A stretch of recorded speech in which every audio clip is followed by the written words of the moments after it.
ত্রয়োদশ জাতীয় সংসদ নির্বাচনে বিএনপির বিদ্রোহী ও স্বতন্ত্র প্রার্থীদের উপস্থিতি নির্বাচনী মাঠে নতুন সমীকরণ তৈরি করেছে। ৭৮টি আসনে বিএনপির বহিষ্কৃত নেতা, সাবেক নেতা এবং নেতাদের পরিবারের সদস্যরা স্বতন্ত্র ও বিদ্রোহী প্রার্থী হিসেবে সক্রিয় থাকায় এসব আসনে ত্রিমুখী লড়াইয়ের পরিস্থিতি তৈরি হয়েছে।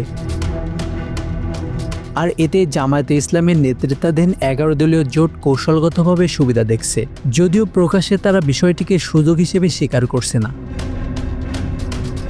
বিএনপির ধানের শীষ প্রতীকে ২৯২টি আসনে প্রার্থী দিয়েছে এবং জোটের শরিকদের জন্য ছেড়ে দিয়েছে ৮টি আসন। তবে প্রার্থিতা চূড়ান্ত হওয়ার পর বিএনপির সঙ্গে সংশ্লিষ্ট ছিল এমন ৯৮ জন স্বতন্ত্র প্রার্থী ৮৩টি আসনে মনোনয়নপত্র জমা দেন।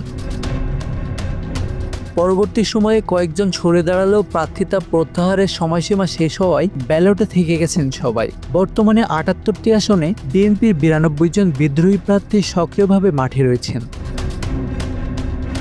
এই বিদ্রোহীরা অনেক আসনে বিএনপির মূল প্রার্থীদের জন্য বড় চ্যালেঞ্জ হয়ে উঠেছেন।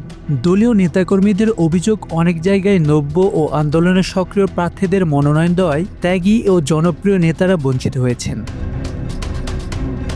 ক্ষুব্ধ সেই প্রার্থীরাই স্বতন্ত্র প্রার্থী হয়ে ভোটের মাঠে নেমেছেন এবং তৃণমূল পর্যায়ের নেতাকর্মীদের সমর্থনও পাচ্ছেন। ফলে বিএনপির মনোনীত প্রার্থীরা একই সঙ্গে দলীয় বিদ্রোহী প্রার্থী, জামাত জোট এবং অন্যান্য দলের প্রার্থীদের মোকাবেলা করছেন। এই পরিস্থিতিকে কাজে লাগাতে চাইছে জামাত জোট। দলটির জ্যেষ্ঠ নেতারা বলছেন, বিশেষ করে ঢাকা ও ময়মনসিংহ বিভাগে বিএনপির বিদ্রোহী প্রার্থীরা নির্বাচনের হিসাব পাল্টে দিতে পারেন। ঐতিহাসিকভাবে দুর্বল থাকা এই দুই বিভাগের অনেক আসনেই এবার বিএনপির জোট বিভাজনের সুযোগ তৈরি হয়েছে। জামাতের সহকারী সেক্রেটারি জেনারেল আব্দুল হামিদ জানিয়েছেন, জামাত বিদ্রোহী নয়, সবাইকে প্রতিদ্বন্দ্বী হিসেবেই দেখছে। তবে কিছু আসনে এতে সুবিধা তৈরি হতে পারে বলেও ইঙ্গিত দিয়েছেন।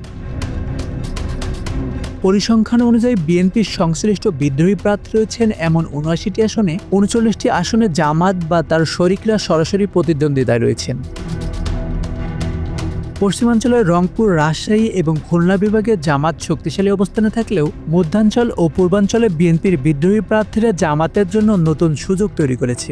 দিনাজপুর, নাটোর, নওগাঁ, পাবনা, গাইবান্ধা, ময়মনসিংহ এবং ঢাকার একাধিক আসনে বিএনপির বিদ্রোহী প্রার্থীদের কারণে ধানের শীষের ভোট ভাগ হয়ে যাচ্ছে।